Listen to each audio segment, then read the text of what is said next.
Hello guys, and welcome to a new video.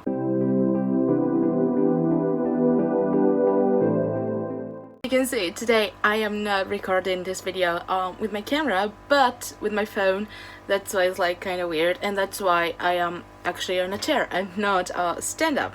So as you can see in the title, today I will be talking about my Q&A with 𝗂𝐷𝐷𝐺𝐵 and Alex Brightman. I hope that you really enjoy it. Before I start, I'm going to introduce both of them in case you don't know them.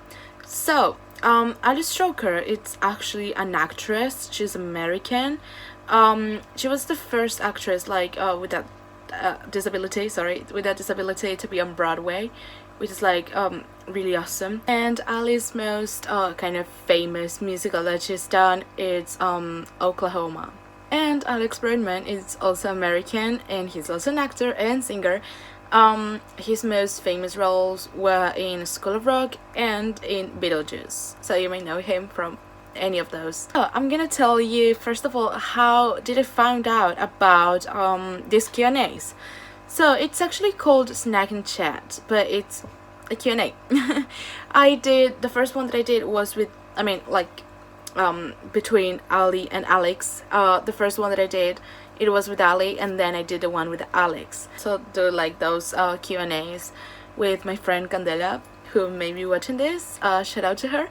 The first Q&A that we did was with Sierra, but it's like a very different Q&A because you're not able to ask your question. You sign up for that, like for the Q&A, and then you get like a confirmation email, and then you have like an option where it says questions here, and there's where you submit your questions. When it's the time for the Q&A, they choose like your question, and they're like, oh well, this person from this country or city, whatever, wants to ask you this, wants to know this thing, this and this and this. So the host asks the question for you instead of you doing it, which is like cool, but at the same time it's not like so cool. Q&A with Ali, we were only like 20 people or less, which was like really sad. And when we did the Q&A with Alex, we were like 180 people. Yep. I was really lucky that both of them answered my questions, which was like so fun and so cute. In my question for Ali, like before the question, I said that I wanted to like let her know that she's one of my biggest inspirations for acting, and that I admire her so much. And when the host said that, like Ali's face was like so cute. It was like so lovely. It was like such a sweet thing. I mean, I thought like the host wasn't going to read that part and was just going forward for the question, but no, she said that, and Ali got like so happy about it. So we have a question from Lucia from Uruguay. Hi Lucia, how are you doing? Lucia wants to know, she wants to say that she really admires you, and you're one of her biggest inspirations for acting. Her question to you is advice about how they could get into musical theater, especially if they're in a small town where those resources are not available. How to get into musical theater is a great question.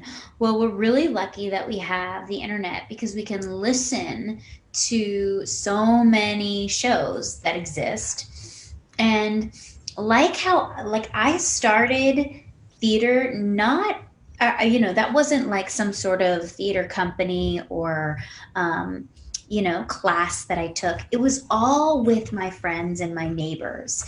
So I want to empower you that you have everything you need to get into musical theater. So if you wanted to do even just a concert of the songs from your favorite show, you could put together a little show, and all of a sudden you're rehearsing these songs every day, and you're learning the words and you're learning the music. And then there might be an opportunity to find on YouTube some of the original choreography, and then you begin to learn some of that.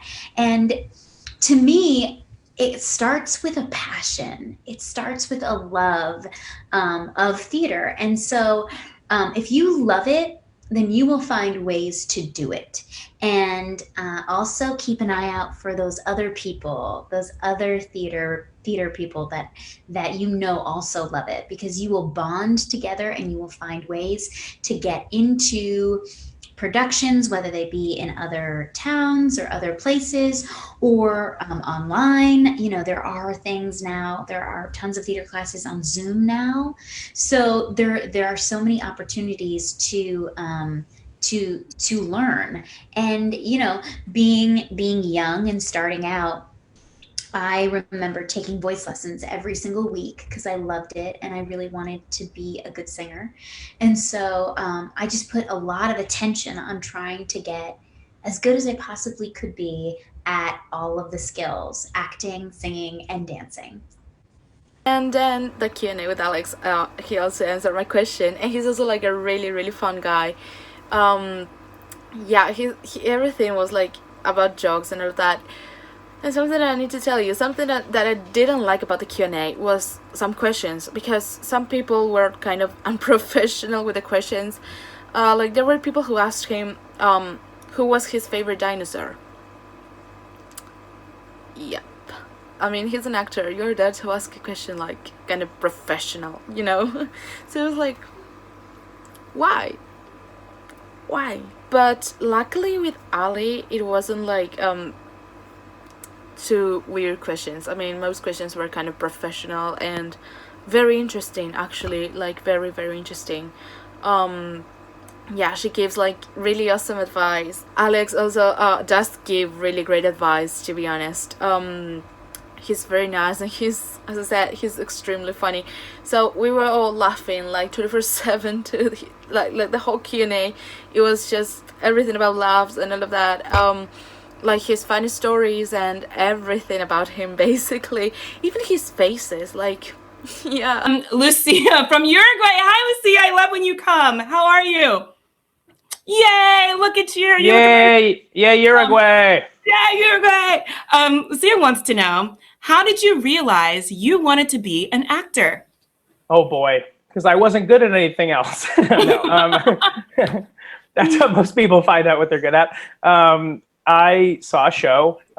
This is well documented, but I love telling the short version of the story. Is I saw a show at the Winter Garden Theater, which is the craziest part of it all. When I was 8 years old, I saw a show called Cats, and I, forgetting what the show was, because it has nothing to do with the show, I was in the theater for the first time, in a theater for the very first time in my life. Up until that moment, I had never been inside a theater. And that's mind-blowing when you think about it. It's the first time you're inside of a theater. There's a first for that.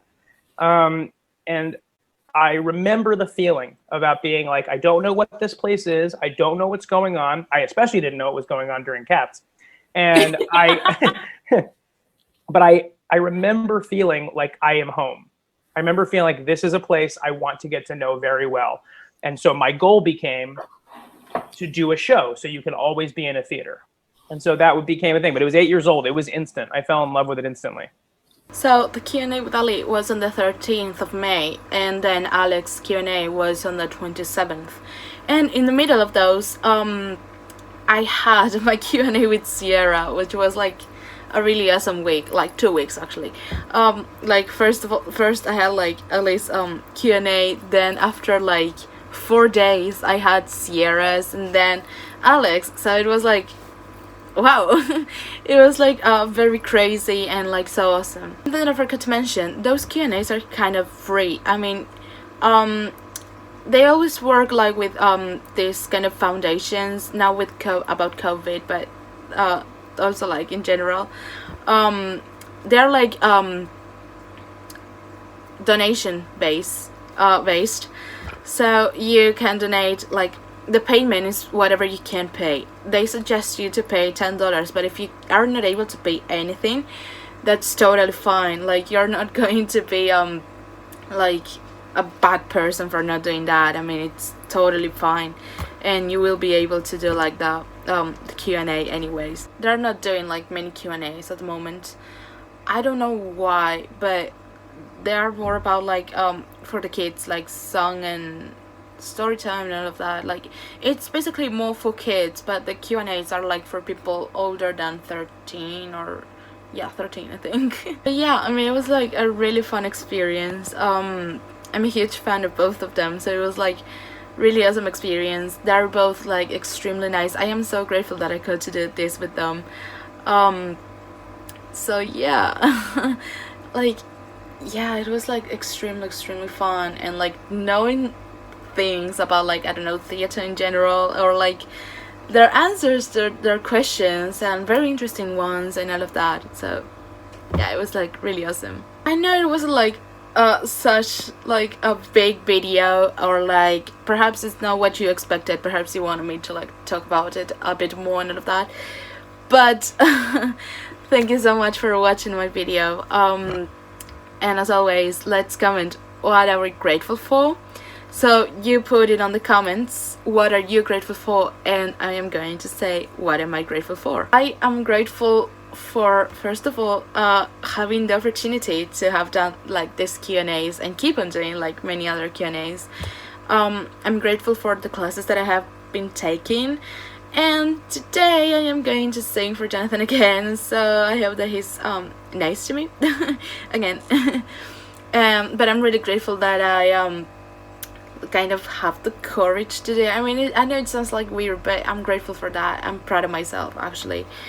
And I'm grateful for the arts in general, and I'm grateful for all of my friends. So thank you so much for watching once again. You all are really awesome, and never forget how enough you are. Thank you so much for watching. I wish you all the best. Bye bye guys.